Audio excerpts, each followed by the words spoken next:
Malaysia dan Indonesia dan antara Southeast Asia ni melalui masalah yang sama. Lebih kurang maknanya masalah di Selat Hormuz tu semua orang affected. Betul. Tapi kenapa Indonesia seems to be affected more than Malaysia for example?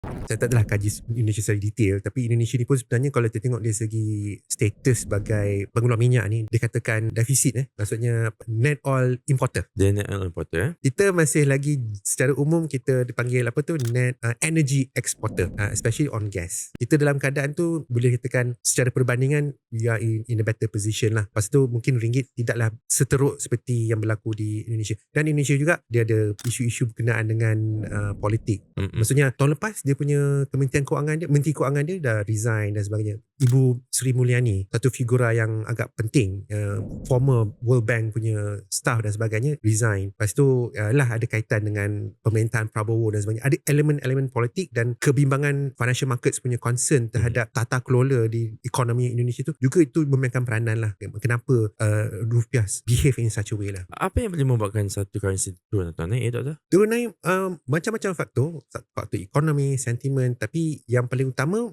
saya boleh katakan dasar ekonomi. Dasar ekonomi. Mungkin contoh yang paling terbaik boleh diberi contoh adalah di UK tahun 2022, Perdana Menteri Liz Truss, dia menjadi Perdana Menteri tak sampai 2 bulan rasanya. Disebabkan dasarnya tu begitu populis. Tak salah saya dia nak cut tax ke macam tu, tapi perancangannya itu tidak kredibel. Jadi kesannya apa jadi, pound sterling jatuh, bond yield shot up to the roof, akhirnya dia mengambil keputusan untuk resign. Jadi maksudnya soalan Faiz tadi, apa yang mempengaruhi turun naik currencies, ada banyak, tapi dasar ekonomi tu, dia cakap pasal dasar ekonomi, mahu tak mahu dia ada kaitan juga lah dengan politik.